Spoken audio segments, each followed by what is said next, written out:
Hi guys, I'm Andrew. Hi, I'm Andy, and welcome again to our podcast, the Deco Mix. Today, we're very excited to have Jim Standing from Fourth Element as our guest.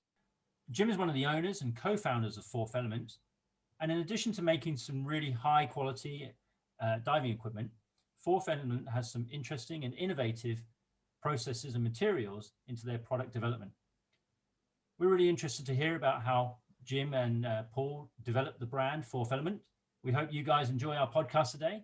So without further ado, let's welcome Jim to the Deco Mix Podcast.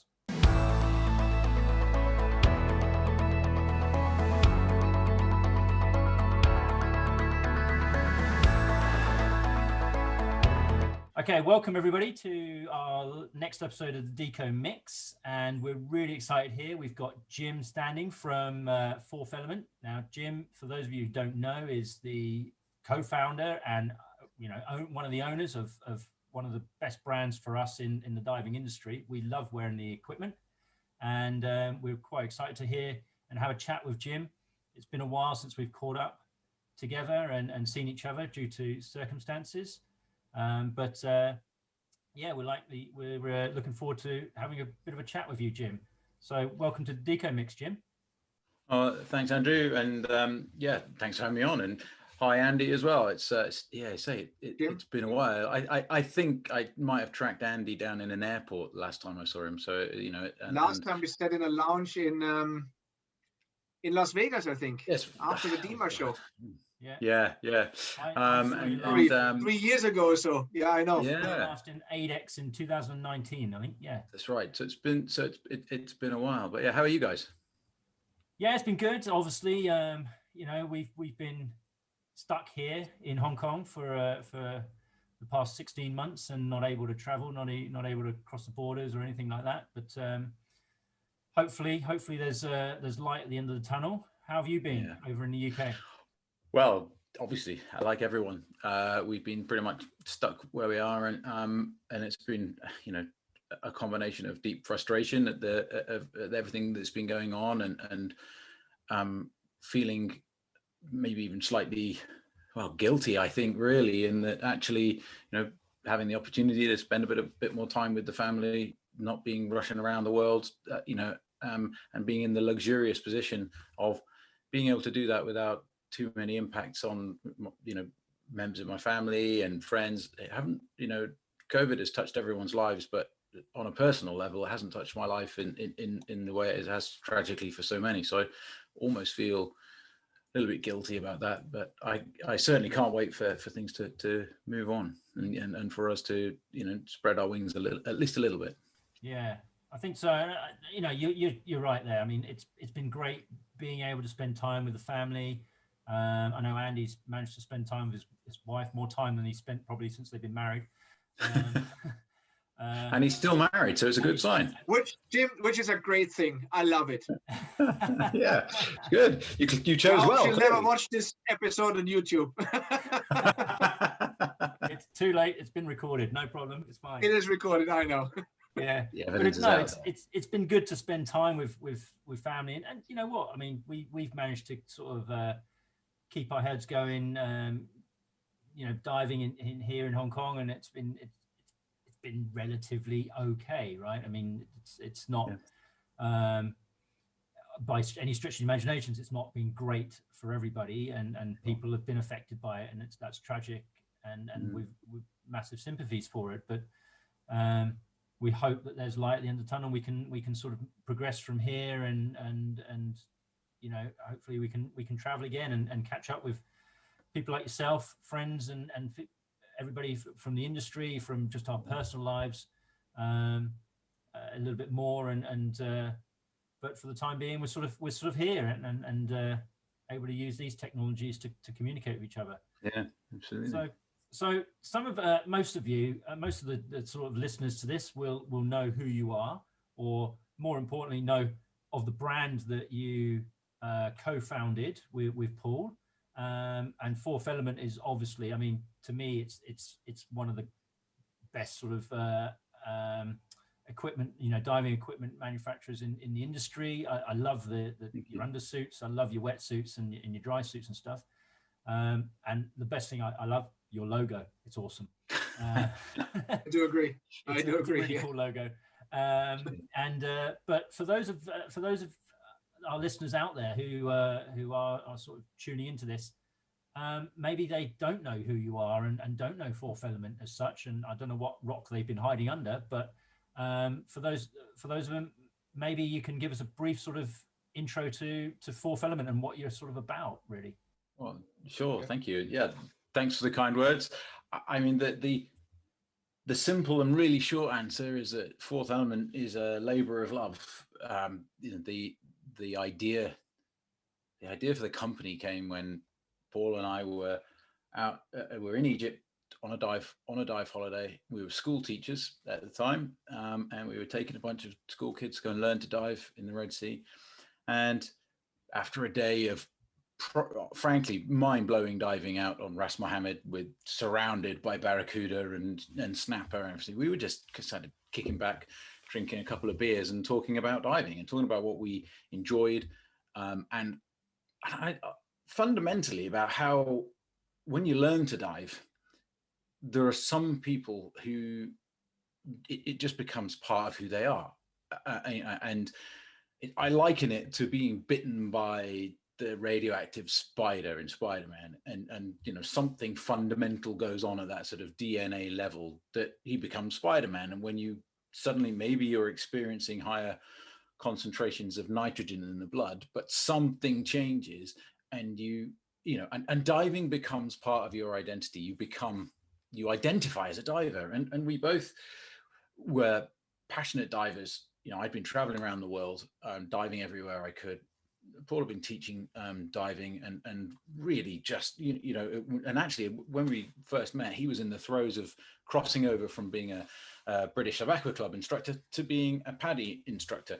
And let me tell you guys that the process of doing that back in 1999 was in England was pretty grim, diving in freezing cold quarries, and there's really grim conditions. And this trip to the Red Sea was a huge relief.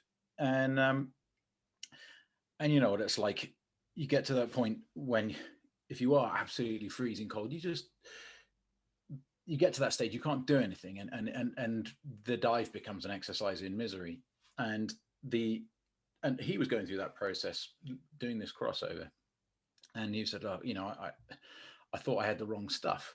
I thought I had the wrong gear. And then when it came to doing his IE, all these top guys from PADI flew over from America running the instructor exam. And lo and behold, they were all freezing. And he said, well, if they haven't got the right gear, maybe the right gear doesn't exist. And this conversation sort of developed over a couple more beers probably, and about the fact that, there must be a need for this gear, rather like there is in these other extreme sports, mountaineering and snow sports. There must be a need for better gear in diving. And so rather naively, we thought, let's see if we can do it ourselves. And it was that kind of total naivety of like, well, let's just have a go then. Let's just see what we can do that started it. I mean, that's pretty brave stuff, right? I mean, honestly, that's you knock it on the head, right? I mean, a lot of us here, I mean, Andy and I, we've started businesses, and we've started this business, and just taking that sort of, it's a leap of faith, really. You've got an idea and you've got a belief, and I'm in awe of you and Paul for what you have achieved out of what stemmed out of, like you're talking sort of back of a napkin sort of idea over a beer after a dive, and you grew a brand, right? And that takes some guts to do that, to take that leap. It does. It also takes a whole load of naivety and hard work, I think. But and I have to give my ultimate shout out to Paul's wife, who at the time he had two very young children, and her attitude was just go for it, just do it, and was incredibly supportive. And without her, without her support, it wouldn't have happened. And so, but my perspective on this whole thing was also, I've been literally, I set out kind of trying to retrace the footsteps of some of these incredibly famous divers I'd read about years ago. Cousteau discovered Cipidan, and this sort of stuff. And so I went to Cipidan while traveling the world, and I went to the Great Barrier Reef, and I did all of this stuff that I've read about and I dreamed about while I was at university. And then what I realized is that everybody who's in this, in our sport, unlike surfers, they didn't have a brand that they wore that said, that showed how proud they were or how much they identified as divers. And that was my input really from the other side was, there's nothing that I wanted to wear that said I'm a diver. It was all pretty derivative stuff with pictures of sharks eating divers and things like that. And it was awful back then. It was nothing. It was all derivative stuff. And I said, I would want to wear something that kind of was aspirational, and to say I was a diver, and we kind of figured that other people would too. So we had this sort of idea that it wasn't just about the gear; it was also about creating this lifestyle feel that we could express maybe through some lifestyle clothing, t-shirts, hoodies, that sort of stuff. But this whole attempt to capture that feeling that you get, and it's different for everyone. I mean, you guys, Andrew and Andy, you're both pretty hardcore cave divers, aren't you? And that's your thing. That's what you get out of bed for, right? And for me, it's at wild animal encounters. That's my that's my thing. And we all have these things that speak to us about how we identify as people, and we wanted to try and encapsulate that somehow into a brand that was backed up by our ultimate objective was to make the best performing stuff on the market, the best performing gear that would keep you warmer, keep divers in the water for longer, and make the dives more enjoyable. Yeah, I mean, you're right there. It's sort of you kind of get, if you go skiing, you get the après ski stuff. It's like the equipment. Most people go skiing. They don't actually ski. They just wear the gear and hang around the chalets. Most people with a Billabong t-shirt. Yeah. Surfers with their rip curl or Billabong, and yachties with their Helly Hansen and so on. You have brands. Actually, there are brands. You're right. I mean, when you think about it, there are brands out there that you just associate with a sport, actually. Yeah. And you don't have to be in that sport to know that brand. And it's kind of like you've really kind of bridged that gap for diving, and not only is it good, is the stuff really cool and it looks cool and you wear it and you feel good wearing it, because we've all had t-shirts that we wear for diving and stuff like that, and it's just it's cheap material, it's baggy, and it looks terrible. But I think from my point of view, so the image of, you're right, Andrew, the image of brands you wear and you want to identify is really important, and it's by sports. And I've worked in sporting industry my whole life. But what sometimes the problem is that you create a brand and you end up in a bucket you don't want to end up, right? You don't want to be the male brand that only only bodybuilders wear, or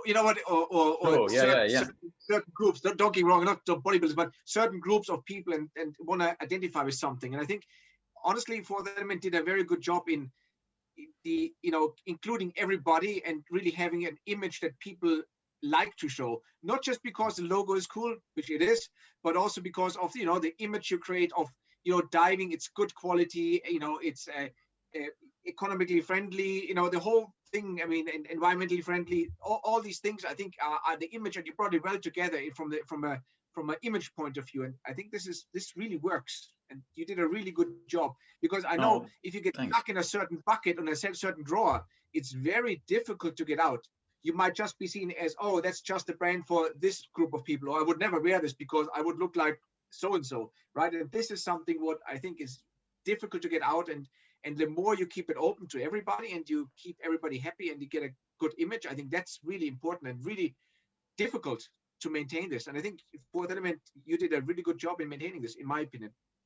Thanks. It's one of those experiences that in doing this, we just kind of, to a certain extent, made it up as we went along, and we and it is definitely initially, it was like, well, what would we like to wear? And of course we spoke to others about what they would like to wear, but the logo we found was quite a critical component. And we knew we'd kind of made it when we were at a dive show in I think it was in London, at a dive show, and a woman came up to us on our little stand, and she just said, look, I don't want you to get mad about this, but, and then she turned around and lifted up her shirt, and in the small of her back, she had the Fourth Element logo tattooed on her, and our eyes popped out of our heads. We're just like, the responsibility all of a sudden has just gone right the way through the roof, and and we've seen that now on, there's quite a few people with the Fourth Element logo tattooed on their body as a sign that they're a diver. On me, mate. It's not that's obligatory. The end of the call, Jim. When we end it, we're going to show our tattoos to everybody. Yeah, that's right. Yeah, it's not obligatory at the end of this podcast, but if you do, then there's a discount in it for you. Yeah.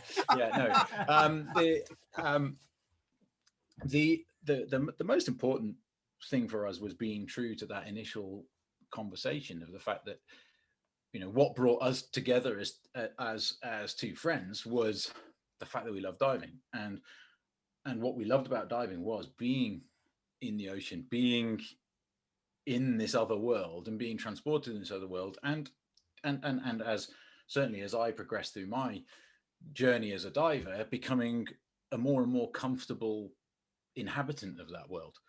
And I think that's something that we basically used that as the touchstone of our brand for the first 10 years, and saying we wanted to make great product that worked really well, and then it was made by and designed by people who passionately believed in what they were doing and believed in the sport. And that, so we set out and said, right, we want to make sure that anybody who is thinking about performance in terms of the thermal performance of undergarments, and then not much later, but a little bit later in terms of wetsuits, when they thought about the top performing product, they thought about Fourth Element. And then then for us, the next phase was taking some of the money that we made and using it to finance and support other organizations in the marine world. So we made donations to the Shark Trust. We did designs with sharks on and gave proceeds from the sales of those designs to the Shark Trust. We helped to finance the movie A Plastic Ocean, which was recently going around on Netflix. We equipped the people making the film, but also actually raised some money to help them to make the film. And environmental projects of this sort of nature have always been kind of part of how we could give back, but also how we built the identity going forward. And then in 2016, it was we were told by a friend of mine that she'd come back from a diving conference in Poland, where these Dutch guys had stood up on the stage and talked about ghost fishing and removing ghost gear from the sea, and crucially that there was actually a mechanism by which that was being recycled into something that we could use. So and a light bulb went off for us, as for both of us, pretty much simultaneously, of like, well, if this is a product that is being taken off wrecks and reef where it's destroyed, either it's trapping and killing wildlife, or it's scouring reef, or it's endangering divers. If somebody is actually going out there and divers are pulling this out of the ocean, it's being recycled. We as divers, if we can use this to make something else for divers, then it just makes perfect sense. And it was at that point where we then we did the research, and I think one of the touchstones of us as a team here is that if we don't know how to do something, we just research and research and research and research. And perhaps that's the former school teachers, sort of coming through there. We don't know something, so you've got to teach yourself before you can teach the kids. But perhaps that was it. But you've got to get that knowledge before you can do it. So we researched it, and eventually we came up with our first swimwear line made from this ghost gear, made from this recycled nylon from fishing nets. I mean, there's other stuff in there too. There's recycled carpet that goes into the mix to make these threads. But it's approximately 50% of the recycled material is net taken out of the sea, and that for us was this start of a different journey for us as a brand. And that's the stuff that now still keeps us getting out of bed, because with each event, each thing that we find out about, each product that we realize that we can make better or differently, it's we get closer and closer to the ultimate goal for us as a company, which is to be better custodians of the ocean, better citizens of the ocean. And that,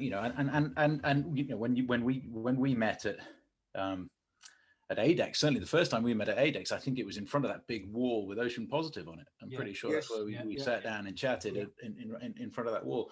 And that, at the time, people were coming up to me and saying, well, what's Ocean Positive all about? What is this? And it was quite interesting to see. I don't know if you guys have experienced as well. Some people get it and some people don't. Yeah. Right. Yes. Yeah. And to be honest with you, that's the part of, I mean, like Andy was saying, like you can create a brand and then you can kind of get pigeonholed into what that brand represents. And I think the really the inspiring thing from you guys is that you went this different pathway that was groundbreaking stuff, really, especially in our industry, and you took it and you ran with it, and everybody's on the environmental conservation sort of bandwagon, and that's great, and that's our responsibility as divers, as humans, basically, to look after our oceans and look after our environment.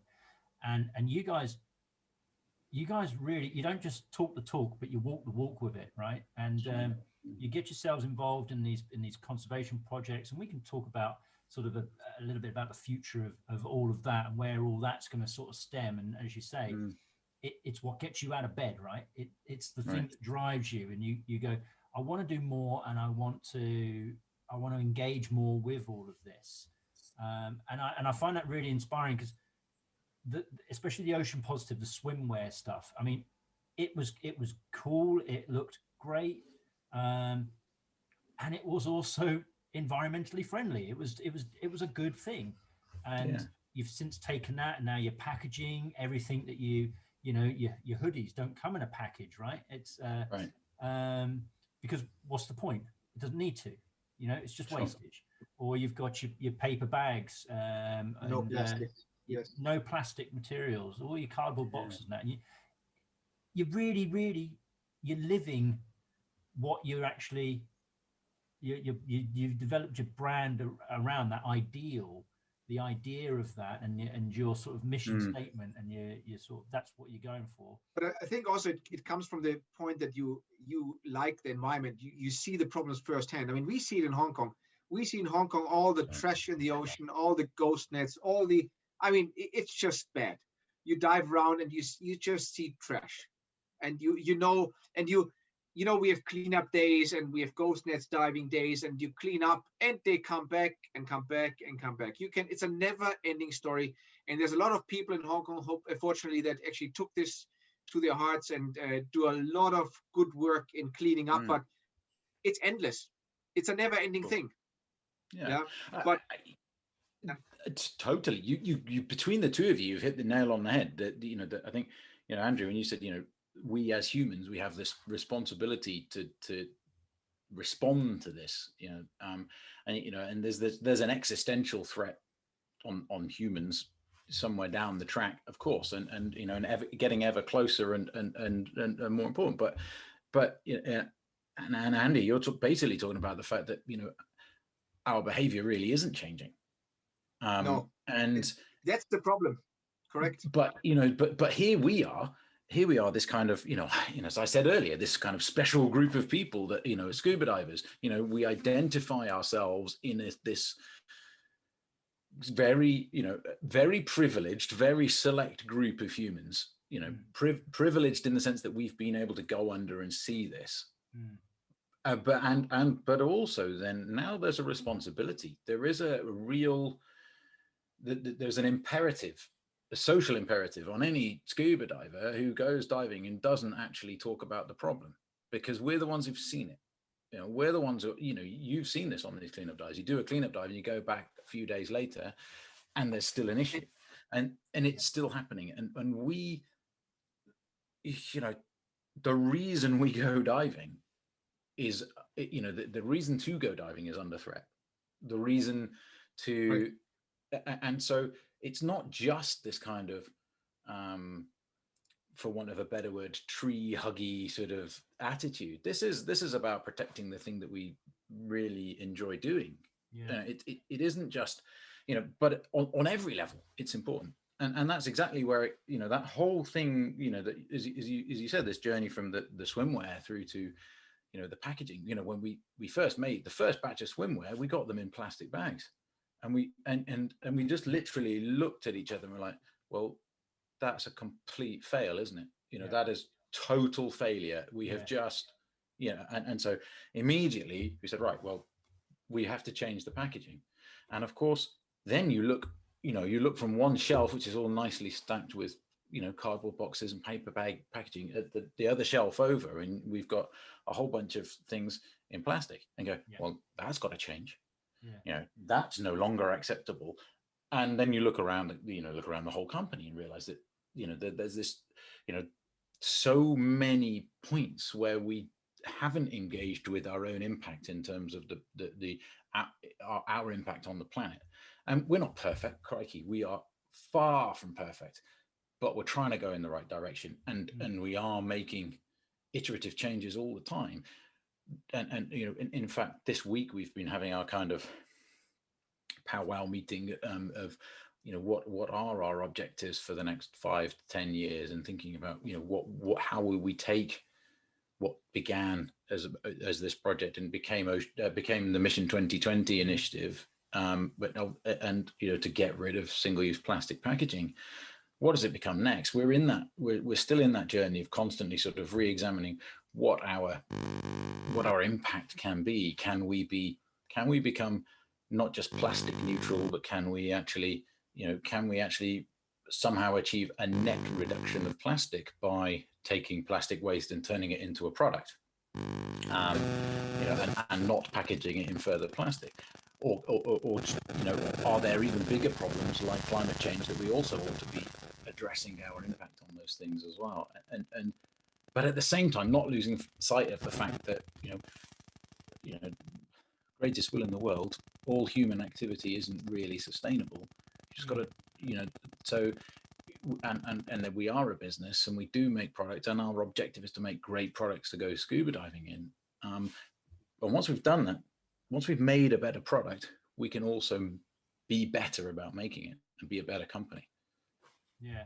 What I've noticed in the past in the sporting goods industries, that everybody wants to be environmentally friendly, but environmentally friendly costs money, actually. Yeah.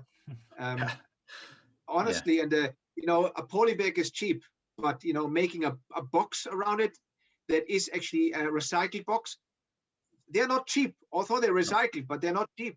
And I know a lot of brands that actually go away from this because they don't want to afford it, and they, you know, they want to be something, you know, environmental friendly and you know, talk the talk, as Andrew said. But in the end, then making this step of actually doing it and saying, you know what, we're doing it because it's the right thing to do. And yes, it costs a bit more money, but we want to have the people that actually believe in this, and they are okay to spend a bit more money because it's the right thing, and they're buying something that is environmental friendly, really is, not just you know, printed on the package, on the poly bag, right? And yeah, absolutely. I've seen this so many times. Yeah, and what I think is happening now is there is this kind of confluence of so many of these influences and ideas. For example, you know, 10 years ago, if somebody said, look, this is an environmentally friendly alternative to, or maybe 20 years ago, an environmentally friendly alternative to this, generally speaking, you sacrificed quality in order to, you know, in order to sort of salve your conscience and have the environmentally friendly thing. That's really not true. I mean, when that is not, it's not true all the time now. For example, when we launched the X Core vest, our kind of alternative to an electrically heated vest, that's 78% recycled plastic bottles, and it's literally the warmest thing we've ever made. It's better than the stuff that we've been making from non-recycled materials before. It is better. So it's giving a lie to that, or it's exposing the lie in that commonly held concept that something that's recycled isn't as good as the non-recycled. So that's something that's really changed over the last few years. And the other thing, like you say, there are these companies that, big companies, the big scuba companies that we compete with, and bigger ones than that, they are run by people who look at the bottom right-hand corner of a spreadsheet a lot of the time, not entirely, but decisions are predicated upon by those figures being black rather than red. And I mean, I know I'm oversimplifying, and if the big guys are listening to this podcast, then I'm sorry, I'm not necessarily pointing fingers at you at all. But the point is that decision to make things in a more environmentally friendly way does have to be paid for. You do have to ask the customer whether or not they're willing to pay for it, or you have to ask your shareholders or your partners if they're willing to take less out in order to achieve the goals. And I think where Paul and I are concerned, because we are still a really small company, we can have those conversations amongst ourselves. And when we have those conversations amongst ourselves, we literally come to the conclusion that there is no other way to do this. We're kidding ourselves if we just go, forget all of that stuff that we now know, we're just going to carry on and make a bit more money than usual. That's just it doesn't work. It just doesn't work that way. But I also believe, Jim, that over time, if more and more companies do the right thing, be environmental friendly, that the cost will ultimately go down, because it's bulk, right? I mean, the more you make, the cheaper it gets in the end, right? And I think I hope more and more companies get the habit of doing it, and the costs go down, not just for the consumer but also for the brands, and everybody's happy. It's a win-win for everybody, and that's, I think, what we need to go for. I agree, and that's one of the reasons why we founded Mission 2020, which set goals for what ours and our colleagues and competitors in the industry were going to set for ourselves by 2020. Coronavirus got in the way of some of these goals being achieved for many of us, but what was exciting was having Aqualung come to us and say, we're going to do a 70% reduction in our use of single-use plastic. Mares, the same pledge. Halcyon, eliminate single-use plastic packaging. These were things that they said they were, that they set themselves as targets. I mean, and it was so great. I vividly remember being at DEMA the year after we sort of got this thing started, and Jared Hires of Dive Right came up to me and goes, just come and look at this, and walked over to his stand, and the packaging for their fins was now actually a bag that you could take with you with your mask, fins, snorkeling, so you can carry that onto the boat. There was no single-use plastic. And he was like, you did this, you gave us this idea, or you've kind of inspired us to make this change. And you go, this is amazing. And then I sat down at the boat show with the main sort of product managers of one from Bear in the Hewish group, and another one from Aqualung. And basically I said, look, if you want to know where we get our plastic, our compostable packaging from, I will give you the supplier details. I will give you all everything you need to know, so you don't have to do the research yourself. Go away and you can buy it from them like that. And if for some reason that doesn't work, and we actually need to buy it for you, you can buy it out of our order, then fine. Just tell me what you want. And the fact that those conversations were able to happen shows that we're not operating in a bubble. And this is the beauty of our sport as well. There's very, very, very few people in our sport who didn't get into it for any reasons other than a passion for scuba diving. Very few. I mean, and so we can have those open and honest conversations. Yeah, you're looking. I mean, you said it there. It's like it's quite for the industry we're in. It's still relatively small.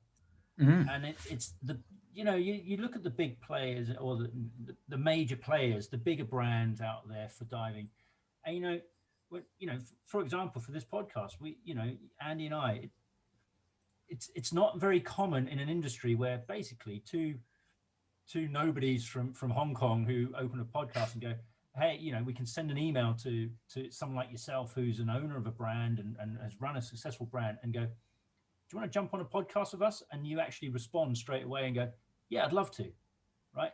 There's a lot of industries that don't do that. And you know, the hierarchy, the CEOs and the presidents of certain industry brands, you know, they wouldn't even entertain that. It was like, I haven't got time for that. Go and talk to my underling or something like that. But sure, in our industry, we're in this place where we can have those conversations and people can be open and forthright with each other and go, totally, okay, we're all competitors, we're all developing a brand and developing equipment and stuff, and we're in it to make money, of course.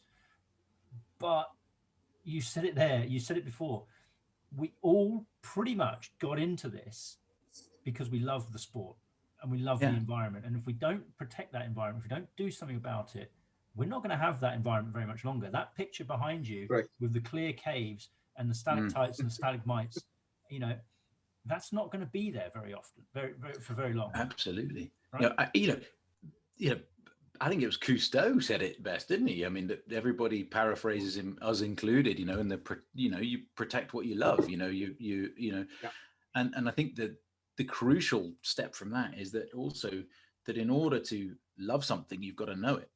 And this is why, as divers, we know this environment. Therefore, we are literally, you know, we are required. You know, it's absolutely imperative that we do something about this, whether it's to communicate it with people that aren't privileged enough to have been under and seen it, or whether it's just, or whether it's to do something about it ourselves. But that you're right. It is the beauty of it. And you think about the biggest brand in scuba diving, PADI.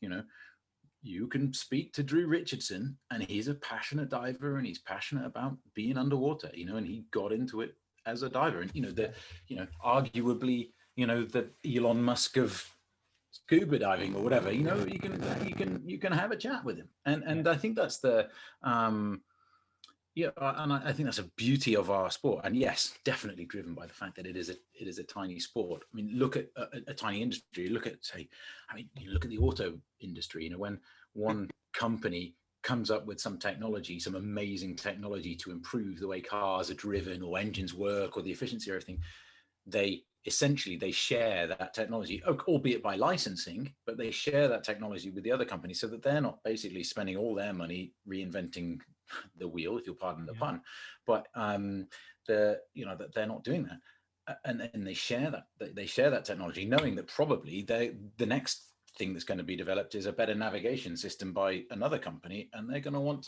a piece of that themselves. And so there is collaborative stuff that goes on, and I think there's certainly room for more collaborative work in our industry with this shared objective. And when you look at what's going on out there, guys, there's some, I mean, just mind-blowingly exciting. I mean, as a self-confessed geek, you know, I find it really fascinating, these environmental projects that are really rooted in science and in trying to regrow reef, trying to rewild parts of the ocean, looking at the value of seagrass as a carbon sink. And there are all of these incredible technologies and incredible projects that really aren't possible without scuba divers.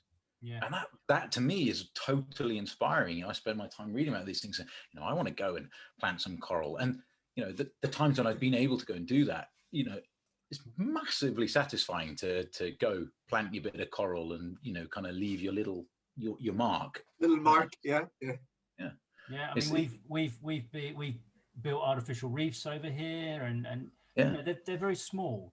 They're not big projects. We working with school groups, groups of school kids over here. It's a project, and they're doing research on it, and they're using these things to conduct their own research in the projects that they do. And you're an ex-school teacher, I'm a school teacher now. I run these things, right? And I teach science, I teach physics, and so I'm interested to get into these. And that's, for us, Andy and I are both heavily into GUE as an agency, and basically because through their project baseline, they get their conservation, their exploration projects are what drive us, or what inspire us to keep going with a sport that you get into it because of the excitement, the passion, the exploration, and the conservation, all this, what you can see underwater. And then after 10, 15 years of doing it, you kind of go, well, is it a bit stagnant now? Is it like, oh, have I lost it? And then you find something else, and that gives you that drive to kick on and to go in a different direction with this and just take it. And that's where we're at the moment. I've been diving for 30 years, and that makes me sound really old, and that's terrible. But you started young. I started. Yeah, it looked like you started when you were about 3. Yeah, so what's happened? The right kind of paper round. -10, I think it was when I when I started. But that sort of side of it, where 30 years later, I can go, actually, this is my responsibility, and actually I'm really interested in this. And you say you're a geek about it. I don't think you're a geek. I think you're actually just a responsible diver, human being. I'm interested in it. I want to do it. My degree was ocean science, right? That's what I want to do. And this is these sorts of things, you help yourself get involved.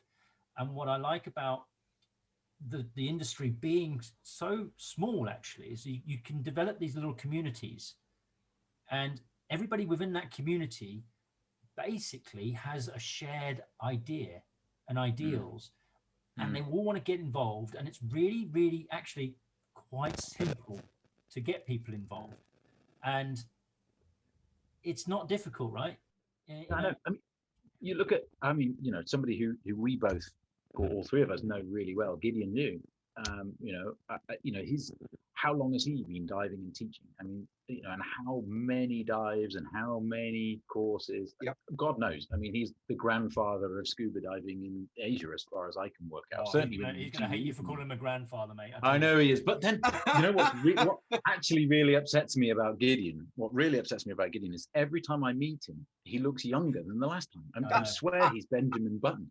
But but when I talk to him about his diving, the stuff that gets him, just like his eyes light up, and he's the passion really comes out in good, is the Lipari project that he works on in Italy, with with going and surveying these ancient sites, and the sheer excitement from bringing up a bit of sandstone off the bottom of the sea, or whatever it was, something where there's some engravings, or there's a bit of metalwork that's been found, and they've documented this, or they've just been documenting it on the seabed with photogrammetry, whatever. And his, like you say, those project baseline type projects, those are the things that gets his juices going, after Lord knows how many thousands of dives, and how many times he spent sending somebody to look at him, and and all of that sort of thing. But then when he gets the ability to go and contribute and be a diver and be in it, you can just see like the passion is there, and I think that's in everyone. I think that's in almost in all of us. You get that chance to go and participate in something, totally.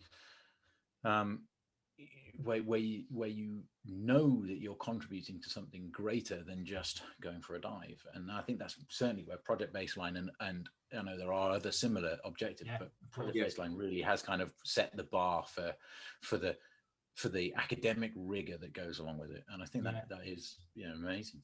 Yeah, I mean, we're starting, and we're opening up our Project Baseline within our little community here, just sort of projects that go on, because what I see every day, I rock up to school and I teach the kids, and it's the education side that we've got to work on, right? We have technologies, we have the knowledge and the understanding and the ability. Now we've got to educate the next generation to sort of pick up the banner, as it were, and the baton, and take it and run with it. And you know, you're an ex-school teacher, and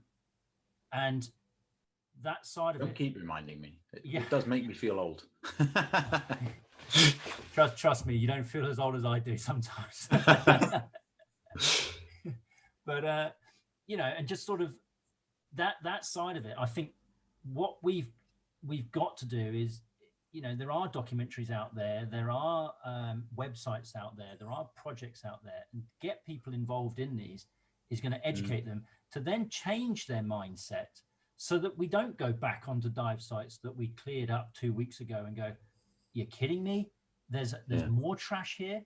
I mean, there's a dive site here. It's a beach site, right? And you walk down. It's called it's Long Hawan or Lobster Bay, and you walk down some steps, and to get to the beach, steps. I say beach. Rocks, It's not a sandy beach. There's a rock beach. in the water access. It's a rocky shore, and it's a relatively calm site. But at the top of these, sort of from the roadway down to the water, at the top of them there's these rubbish bins, right? They're dedicated, the big rubbish bins that people can, you know, put their rubbish in, and they get cleared out by the disposal people. But every sort of time you go there on the beach, people go there for barbecues, right? They're going to have a barbecue on the beach with their families, and every time you go there, you see their rubbish left from their barbecues, and you think, hang on, you've got to leave via those little steps and walk past those bins, yet you're leaving your rubbish. You choose to leave your rubbish on the beach, on the rocks there, and that's the sort of mindset that we have to overcome, actually. And it's, for some people, for a certain, you know, for the older generation, perhaps it's too late to change that mindset. I don't know. You know, the old saying, you can't teach an old dog new tricks. Maybe you can, maybe you can't. It's the younger generation. We've got to hit, you know, not literally, but we've got to hit them and get them into this, so that they're then sort of essentially teaching their parents, teaching their grandparents, and saying, hey, we can't do this. We've got to clean up ourselves. Otherwise, what we're doing is we're doing our bit, of course, and we can only do our bit. But what we're doing is just being, well, excuse the pun, trashed 2 weeks later, because there's more rubbish, there's more nets on the bottom, and then we're not going to get anywhere with it. And that's such a shame. I hate going back to a dive site and going, you know what, I cleared up some trash here. I cleared up these cans and bottles, post-net recovery and everything, and then you say, oh, we can go there again, another net in the ocean. And you know, and having to do that all the time then becomes frustrating, and ultimately probably eliminates the joy that you felt in, you know, feeling the sport as well. And that's where, you know, that getting that balance of messaging is right as well, you know, is being positive about it. Because, you know, I during lockdown, I have actually become much more of an open water swimmer than a diver. And, you know, and I'll swim in Falmouth Bay locally, you know, well, at the very least once a week, but, you know, more frequently than that normally. And just the other day I was swimming across in the shallow area, and there's 4 dogfish, so, you know, obviously shark species, 4 dogfish just there in the shallows, and I just cruised along, you know, over the top of them, watching one of them swim along, duck dive down, had a close look. I just think, in my, you know, local beach, things of that level of grace and beauty are just hanging out, you know, waiting to be seen. And, you know, and I was wishing I had my dive gear to actually have been able to spend a bit more time a bit closer. And yeah, that we can all find these wonderful experiences everywhere. And I think that, you know, it's about keeping those wonderful experiences in our minds when dealing with these other things that is important. And we aren't just eco warriors, you know, we are on our own little adventure to explore. I mean, I know you guys super passionate about exploring the caves in Mexico, like in the image in the image behind me. I know that is something that has driven you, and not just in Mexico, of course. I mean, obviously there are some amazing ones in, closer to home for you guys. But that stuff, the pursuit of those passions is only really engendered by the overall protection of the ocean. And so, coming back to the whole point of, me being here is saying, well, it's no good us making all this great stuff if the process of us making that great stuff causes the degradation of the ocean that we're sending you into wearing. And so creating things like the surface wetsuit for us, making the first dive suit from Ulex, which is this natural alternative to neoprene made from latex and a rubber tree, was hugely important to us as a big step forward. So the Thermocline product line now incorporates recycled fishing net. We've got the Ulex suit, which is natural rubber and recycled plastic bottles. Our rash guards are all recycled materials. For us, that's the direction of travel. When you see a new product from us, there's consideration into the finest detail, hopefully into the finest detail of how can we do it better. And it isn't always going to be perfect. We will still be making things in a way that somebody may turn around and say, well, that's not perfect for the planet, of course. But our direction of travel is always to improve, always to investigate, and really only to focus on two things: the performance for the diver and the performance for the planet. And that, so as we, later this year, we'll have some exciting new things in the pipeline with along the lines of things that you wouldn't necessarily expect from us, fins, for example. And we've thought about, how they're going to be packaged, what the materials are that they're made from. We certainly couldn't go down the route of making them from plastic. And those are the considerations that we start with alongside of, how are we going to make an exciting new product? What do we bring to the table? And that's, I guess, another thing that we've always said is that if somebody's already making an absolutely brilliant product that we can't improve on in some way, then, why bother? But if we can inject a greater environmental responsibility, I really am avoiding the use of the word sustainable, because it's a word that I think you can never actually be, but closer to that goal of sustainability. If we can do that in a better way, then that's what we do, and that's why we engage with developing some new products that we see could be made in a better way. So what's in the pipeline?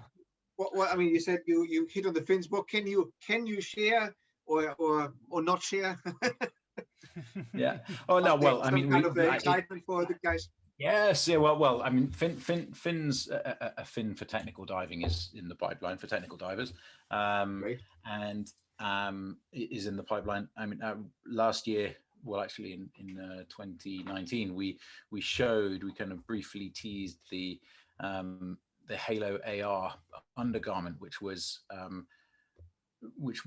should have launched last year, but coronavirus really did a number on supply chains last year for us, and so it went on to the back burner. So that will come out towards the end of the year as well, and that's a new technology for dry suit diving thermal protection, which really will enable us to reduce bulk and yet maximize thermal protection for dry suit diving. So that will come out. Also, we've recently made the move into free diving suits. So we have a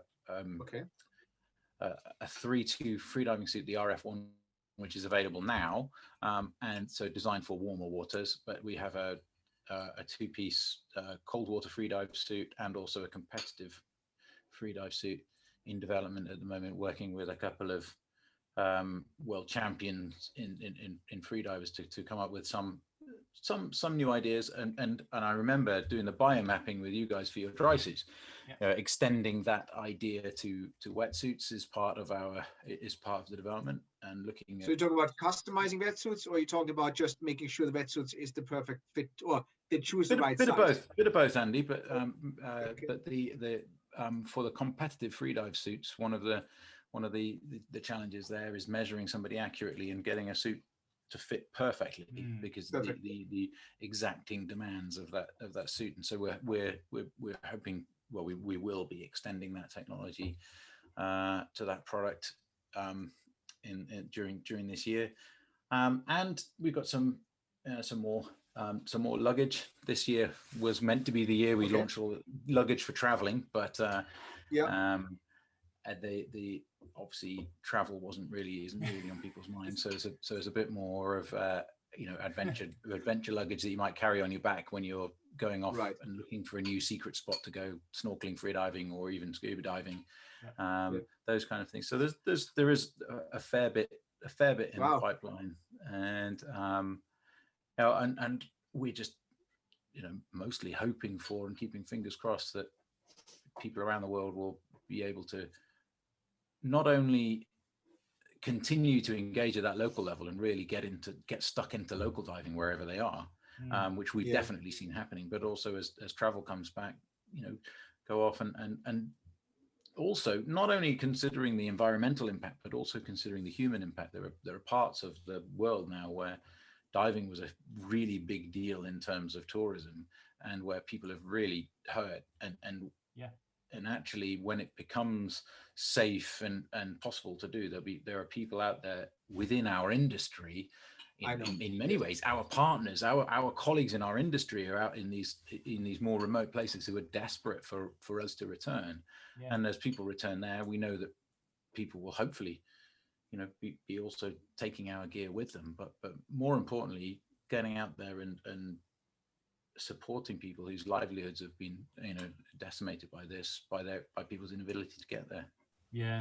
We've got plenty of friends down here, and they're hurting from all of this, and and we just hope we can do what we can, and get back there as soon as possible. But all right, well, that's great, Jim, and it's been absolutely amazing talking to you, and just like, again, you're an inspiration, right? And not only to us, but I know there's people out there, you and Paul, what you've done in just sort of such a relatively short space of time, and from back of a fag packet sort of idea sort of thing on you've created a brand that's got an identity that resonates with an industry that it's actually really simple. It's not rocket science stuff, but I think more people should be doing it. We should be getting on board with this, and we should be doing our bit. And I hope that with your partners around the world, and other instructors, other divers, other dive centers, us included, we can all help and do our bit and promote what you guys are trying to do with your little brand thing, and that's amazing stuff, to be honest with you. And honestly, anything we can do to help. I mean, if it's just a sort of matter of when we can travel, it's a visit and sort of, hey, promotion wise and sort of that stuff, let's just do it. And how can we help each other, essentially? Thanks, Andrew. Yeah, well, it is as we've already said, it is a small industry, and we all need to work together more than ever. And so obviously I'll really look forward to seeing you guys somewhere soon. Yeah. Us too.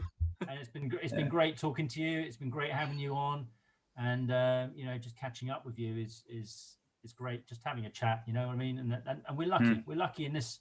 We've got a global pandemic happening, which has shut down travel, but we still have the technology to do this sort of thing. Amazing, isn't it? Really, truly quite liberating. Yeah. 30 years ago. Yeah.